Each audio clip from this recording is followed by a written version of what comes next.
बहन, शादी के पहले दिन मेरी बेटी ने ऐसा क्या कर दिया? क्या कर दिया आपकी बेटी ने? 1 बजे से पहले उठी नहीं है आपकी साहबजादी।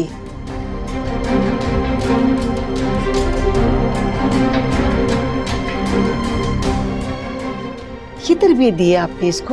अस्सलामुअलैकुम नाज़रीन, वेलकम टू माय चैनल। नाज़रीन, ड्रामा सीरियल जान निसार की नेक्स्ट एपिसोड बहुत इंटरेस्टिंग होने वाली है, क्योंकि अब सुंबल का टाइम आने वाला है। सुंबल के साथ वही होने वाला है जो ये सब कुछ मिलकर फ़िज़ा के साथ करते थे। अब सरफराज की माँ और सुंबल को पता चलेगा कि फ़िज़ा ने इनके साथ क्या किया। तो अगर आपने हमारा चैनल सब्सक्राइब नहीं किया तो ज़रूर करें।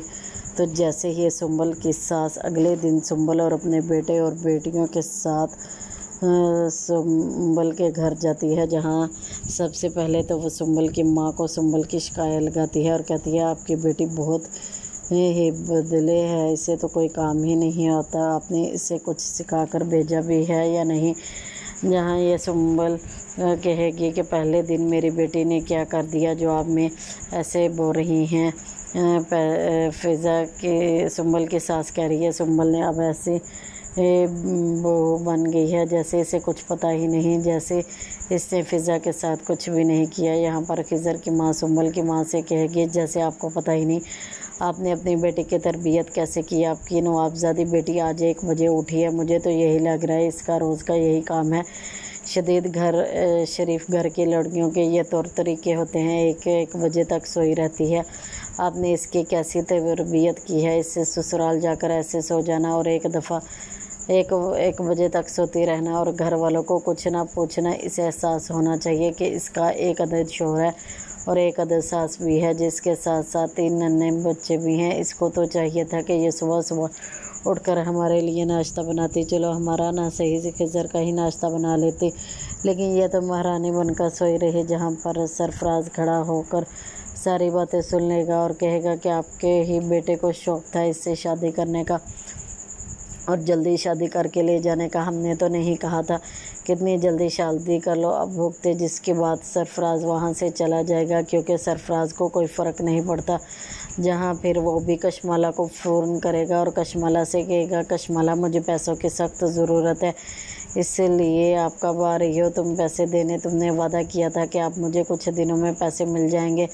जवाब में कशमाला कहेगी कि अभी मेरे पास वक़्त नहीं है और ना भी तुम पूरी तरह से काम किया, जब पूरी तरह से काम करोगे तो मैं तुम्हें पैसे दूंगी। तब सरफराज के लिए कहेगा कि तुम कशमाला ये बहुत अच्छे तरीके से जान लो, जब पार्टनर एक दूसरे के दुश्मन बन जाए तो बहुत ख़तरनाक होते हैं, इसलिए बेहतर यही कि तुम मुझे मेरे पैसे टाइम पर दे दो। जवाब में कशमाला कहेगी तुम मुझे धमकी दे रहे हो। तो अब सरफराज कहेगा कि तुम्हें जो लगता है मेरी बला से मुझे कोई फ़र्क नहीं पड़ता, मुझे सिर्फ पैसे चाहिए और कल आकर मुझे पैसे दे देना, वरना मैं तुम्हारा भांडा तुम्हारे शोहर के सामने। तो नाज़रीन, यही लगता है कि कशमाला सोचेगी कि नौशरवा ने तो पहले ही सरफराज और दुआ को एक साथ देख लिया और दुआ नौशरवा से तलाक लेने का फ़ैसला कर चुकी है, तो मुझे इस शख्स को पैसे देने की क्या ज़रूरत है। इसलिए मुझे यही लग रहा है कि अब वह सरफराज के कहेगी कि जाओ जाकर जो करना है कर लो, मैं तुम्हें कोई पैसे नहीं दे रही। जहाँ वो भी हो सकता है कि सरफराज को अपनी तज़लील बर्दाश्त ना हो और दूसरी तरफ दुआ का बाप भी नौशरवा से मिलने नौशरवा के ऑफिस पहुंच जाएगा, जहां वह नौशरवा से कहेगा नौशरवा मैं तुमसे दुआ के बारे में बात करना चाहता हूं। तब नौशरवा को ये कहेगा आप मेरे बड़े हैं और मैं आपकी बहुत इज्जत करता हूं, लेकिन मैं चाहता हूं कि आप मेरे साथ दुआ के बारे में कोई बात ना करें। यहाँ आप मुझे तो इस बंदे की हंसी की समझ नहीं आ रही, ये कौन सा ऐसा चुटकुला सुना दिया। नौशरवा ने इसकी हंसी नहीं रोक रही। जहाँ फिर दुआ का बाप कहेगा कि ऐसे तो आप दोनों के मामलात बहुत बिगड़ जाएंगे, आप दोनों मिल बैठ के कोई ना कोई हल निकाल लें।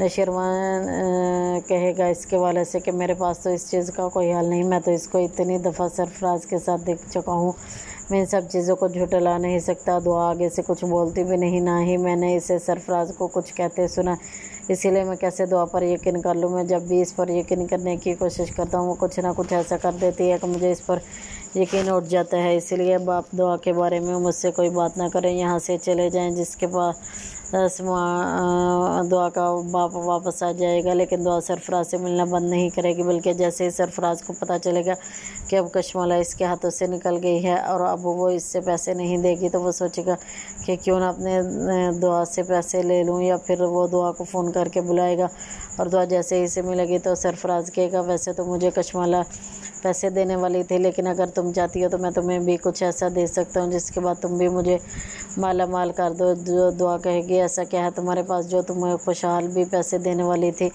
और वो तुम्हें पैसे क्यों देगी? तब सरफराज कहेगा हाँ वो मुझे पैसे क्यों देगी, क्योंकि मेरे पास ऐसा सबूत है, तुम लोग मुझे इसलिए पैसे दे दोगे क्योंकि वो मुझसे काम करवा रही थी। ये देखो, ये सुनो, ये क्या कह रही है वो क्या। फिर सरफराज अपना फ़ोन दुआ के सामने रख देगा जहाँ पर वो कशमाला की रिकॉर्डिंग भी इनको कर देगा, जिसमें साफ साफ पता चल रहा है कि कशमाला सरफराज के पैसे दे रही है और दुआ के साथ खेल रही है, जहाँ पर दुआ भी इसे कैच कर लेती है और अपना फ़ोन भी सीधा कर लेती है, रिकॉर्डिंग कर देगी जिसमें कशमाला कहेगी तुम मेरा काम करना है, तुम्हें याद है ना जहाँ सरफराज के लिए तुम दुआ को इसलिए हटाना चाहती हूँ कि शर्मा को पाना चाहती है दुआ, और इसमें सबसे बड़ा कांटा दुआ बन रही है, जहाँ पर कशमाला कहेगी तुम भी दुआ को इसलिए शादी करना चाहते हो क्योंकि तुम्हें दुआ से पैसे चाहिए और जितना भी दुआ के नाम पर प्रॉपर्टी का हिस्सा वो भी तुम चाहते हो, इसलिए तो तुम दुआ से शादी करने का नाटक कर रहे हो। जहाँ दुआ भी सारी की सारी वो आइस रिकॉर्डिंग कर लेगी, लेकिन सरफराज को पता नहीं चलेगा।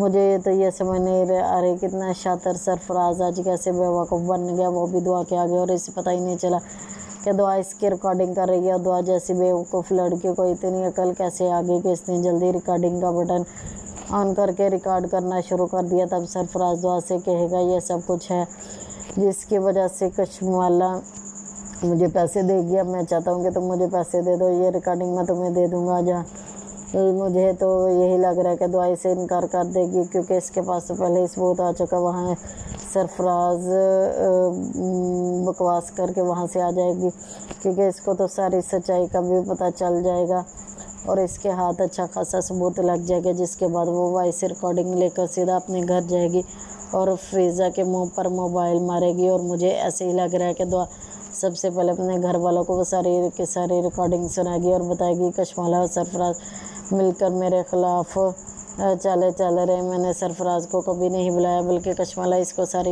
इन्फॉर्मेशन देती थी और मैं सरफराज से मिलने इसलिए गई थी ताकि वो सारी की सारी सच्चाई मुझे बता दे।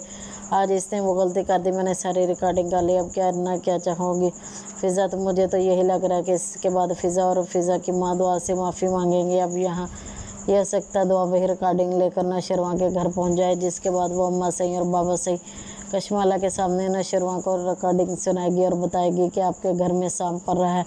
कशमाला थी जिसने सब कुछ किया और नाम मेरा लगा दिया, जहाँ पर बाबा सही को भी एहसास हो गया कि इसने बहुत गलत किया और इसने कशमाला को यकीन कैसे किया। तो आप बहुत सारी बातें सुना दी, जिसके बाद नशरवा रिकॉर्डिंग सुनकर आपे से बाहर हो जाएगा। कशमाला का बहुत बुरा हाल करने वाला है क्योंकि इसे तो पहले ही कशमाला एक आंख नहीं बाती, और अब जब पता चलेगा कशमाला इन सब के पीछे थी और दुआ पर भी इल्ज़ाम लगाती रही, सरफराज को भी घर बुलाती रही, तो नशरवा कशमाला का बहुत बुरा हाल करेगा, जिसके पास तो नशरवा वहीं पर खड़े खड़े कशमाला को तलाक देकर घर से निकाल देगा। इसके बाद बाबा से हिम्मत से नशरवा खुद भी दुआ से माफ़ी मांगेंगे। तो आपको क्या लगता है अब दुआ इन सब लोगों को माफ़ कर देगी जिन लोगों ने दुआ पर इल्ज़ाम लगाने में कमी नहीं की और इसको मेंटली बहुत ज़्यादा टॉर्चर किया? तो क्या अब दुआ इन सब को माफ़ कर पाएगी या नहीं? कमेंट करके ज़रूर बताएं।